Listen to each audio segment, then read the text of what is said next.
السلام عليكم أربلون. أول مباراة إلك تخسر من نادي بالدرجة الثانية بالمركز 17.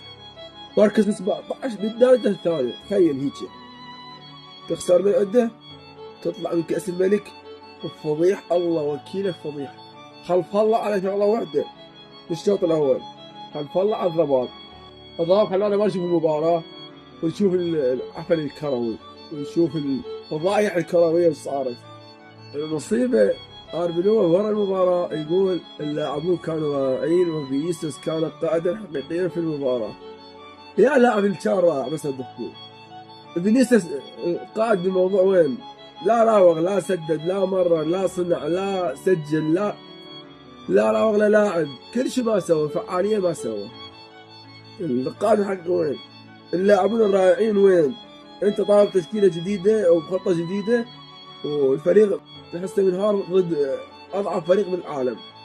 الموضوع وين الراؤون؟ وين الهدفتين؟ كنت اتمنى يطلع الصوت لتشافي الونسو، بس والله تشافي الونسو الظلم ظلم حقيقي.